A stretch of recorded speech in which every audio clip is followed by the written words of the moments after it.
Hey folks, Phil Gallery here of ThrabenU, back for another week of Daily D&T. This week brought to you by FineandAndy.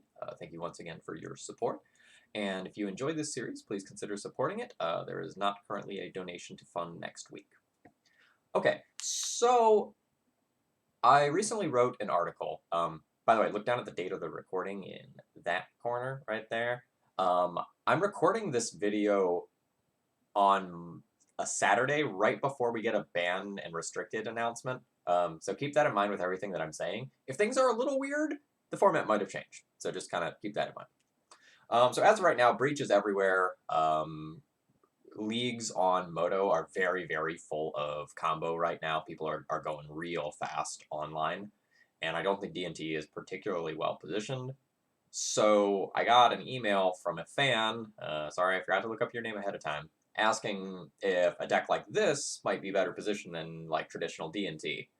And for the Friends of Thalia, I figured this is still close enough to what we're doing that you'll probably enjoy it.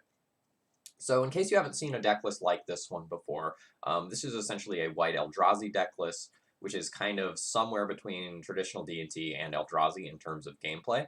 But rather than using Ether Vial, you're using Mox Diamond and Soul Lands to accelerate out your threats. This one was from sort of a medium-sized tournament, I think overseas somewhere, based on the name that I'm not going to try to butcher here. I am. Thomas Bagdadlian? That doesn't sound too bad. That's got to be close. Piloted this to a top 8 finish, and I think the deck list has potential. So if we're looking at the things that are pretty impactful versus Breach in Game 1, you have Chalice, Thought-Knot, Thalia, and I'm going to count Reality Smasher in that just because Reality Smasher like poses so much pressure quickly. And to a slight extent, Thalia Heretic Cathar also does some things in the matchup. So I think you end up with a way better chance against combo. So we have some cute combos in here, in that you can Eldrazi Displacer your Palace Jailer to become the Monarch again. You can Eldrazi Displacer Thought-Knots here to keep taking cards. You can Eldrazi Displacer once Containment Priest is out and exile a creature permanently. There's some cute combos in here. And to help get creatures out of the way, you also have Walking Ballista as removal, as well as a handful of more removal in the sideboard.